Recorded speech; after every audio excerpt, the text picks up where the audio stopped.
Les architectes et les donneurs d'ouvrages connaissent très peu les artisans qui pratiquent au Québec. Souvent, on a l'impression que ces compétences-là, on doit aller les chercher à l'extérieur du pays. Il y a encore des artisans ici qui sont en mesure d'effectuer ce type de travaux-là. Le besoin, c'est de faire connaître que ces techniques existent encore. Quand on travaille sur des menuiseries anciennes, on apprend beaucoup sur les techniques que nos ancêtres employaient. Malheureusement, avec l'industrialisation aujourd'hui, c'est toujours les produits les plus rapides, les produits industriels. Puis quand on installe ça à l'extérieur, le problème, c'est que ça ne dure pas.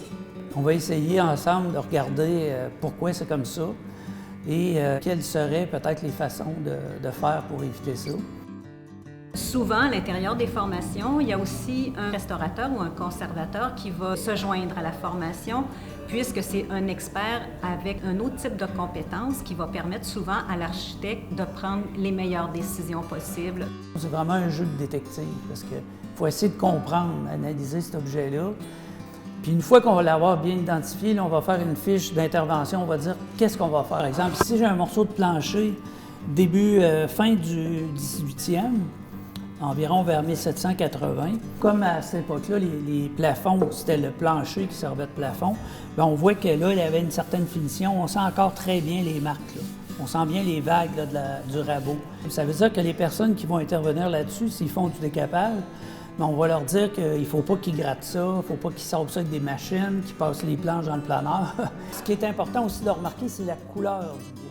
Il y a 6 journées de formation sur 6 différents matériaux, la pierre, le métal, une journée sur le bois, une journée sur le vitrail, une journée sur les décors peints et les décors dorés et une journée sur les plâtres et les enduits.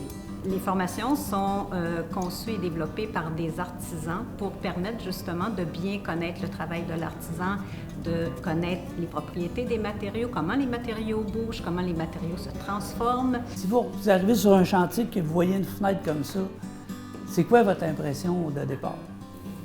Le bois n'a pas l'air trop altéré dans sa structure même. Oui. Avouons que ça ne paye pas de mine. Hein?